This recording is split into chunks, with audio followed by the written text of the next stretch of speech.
नमस्कार विद्यार्थी मित्रांनो. शिक्षक भरतीची नवीन अपडेट काल 30/6/2026 रोजी जो नवीन आता त्यांनी परिपत्रक काढलेलं आहे. त्यामध्ये त्यांनी आता पुन्हा जी पवित्र प्रणालीमार्फत शिक्षक पद भरती जाहिरातीच्या कारवाईस मुदतवाढ देण्यात आलेली आहे. आता मागेच त्यांनी 30 तारीख ही वाढवून दिली होती. त्यातच त्यांनी आता नवीन तारीख 10/7/2026 अशी वाढवण्यात आलेली आहे. तुम्ही पाहू शकता इथे हे बघा, पवित्र प्रणालीमार्फत शिक्षण पद भरती जाहिरातीच्या नोंदी करण्यासाठी 1/5/2026 रोजीपासून व्यवस्थापनास सुविधा देण्यात आली आहे. आता यामध्ये त्यांचं असं म्हणणं आहे की बहुतांशी स्थानिक स्वराज्य संस्था व खाजगी व्यवस्थापनाच्या जाहिराती अंतिम टप्प्यात आहेत.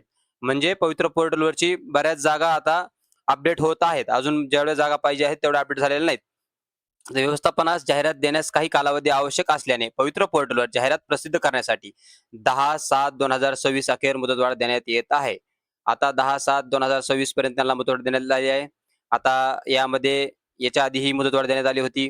आता बऱ्याच जणांना असं वाटत असेल की जेवढ्या जागा आहेत तेवढ्या जागेवरच भरती प्रक्रिया झाली पाहिजे. ज्यांना चांगले मार्क्स आहेत त्यांना, कारण ते 100% त्यांचं तर होणारच आहे. पण बरेच विद्यार्थी असे आहेत की त्यांना कमी मार्क्स आहेत. ते समजा असं ज्यावेळेस मुदतवाढ दिली जाते त्यावेळेस अजून काही जागा वाढल्यास तर त्यात विद्यार्थी मित्रांचा फायदा आहेच.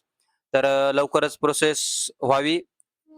तर बघा, अशाच प्रत्येक अपडेटसाठी आपल्या चॅनलला फॉलो आणि सबस्क्राईब करा. धन्यवाद.